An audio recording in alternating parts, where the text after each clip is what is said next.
Welcome to the Microsoft Tips Showcase, where we provide quick, single-topic videos on how to do something within a Microsoft-related tools such as SharePoint, Dynamics, Office, etc.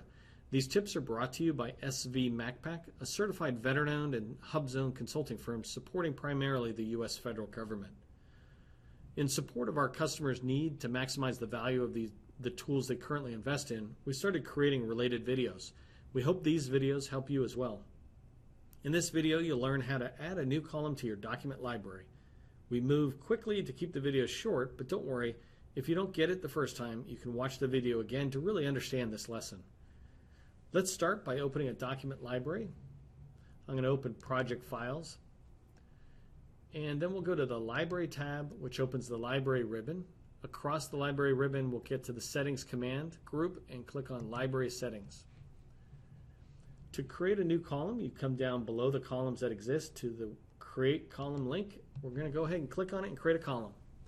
So let's call this column Fiscal Year, since I want everybody uploading project docs to be able to tell me exactly which fiscal year this is relating to. It's not going to be a single line of text. I want it to be a choice of a particular year. So when you click a change on the type of column this is going to be, wait for a second because it resets there. Here I'm just going to put in something that'll show up below the field, so please put in the relevant fiscal year. And required documents is the next one. I recommend that you don't do it. I believe requirements should be done through policy and told and taught to people rather than technology, especially because technology sometimes interferes with the ability to do the job.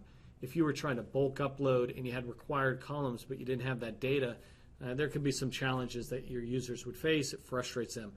But if you have a policy that says you must do the required columns, you can just periodically check to make sure that no one's entering data without that required information. Enforce unique values won't be used on this particular column we're creating, but you could say, I only want you to be able to enter in one FY17 and one FY18. That might be really handy if you're talking about entering in official budgets. Hey, this is the budget for FY17. Well, there's no other budget. There should only be one file. So you could use unique values in that way. Let's go ahead and tell SharePoint what our choices will be. We'll just put in the next few years. And because I support federal customers as well, they tend to go out a few years. So I'll put in fact, I might put it out to 22. It's no harm because the reality is it's a choice column. People can choose what they're choosing, and FY 2017 sits at the top. When I hit Tab and move forward, I want to point out, see the default value right here is Enter Choice 1.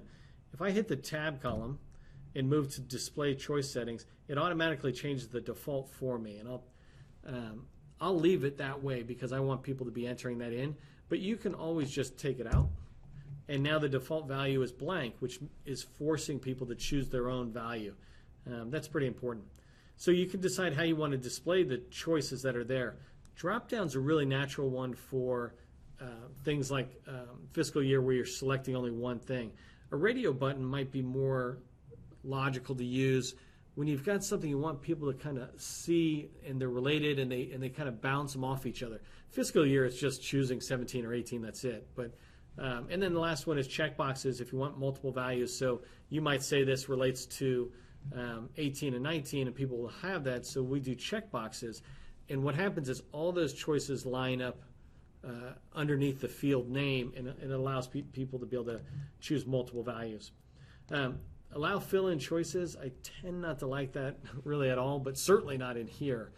You might let it be in certain places where you have a document type that maybe people haven't chosen them all. But even when you do choose fill-in choices, I would recommend that you do that only for a limited time so you see what choices are missing and you keep coming back to your choice field to update that.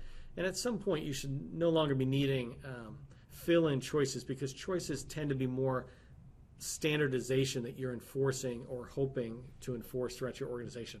Anyways, if you choose fill-in choice, you'll have all the choices available as a user when you're entering a piece of metadata, and right below you'll see a blank box to be able to enter in more options. The default value we already talked about, and then add to default view. Your default view in this case is all items. I tend to check that off unless you're specifically wanting that to be in the view. If you add this to the default view, it just throws it to the far right of the view and puts it in there. So you can kind of choose that. Anyways, that's adding. I'm going to hit OK. That added the new column, fiscal year, into the document library. That concludes this lesson. I hope you found this tip useful as you continue to use Microsoft-related products in support of your day-to-day job. Please provide me with feedback in the comments, letting me know how I can make the Microsoft Tips Showcase channel and actual tips more useful to you.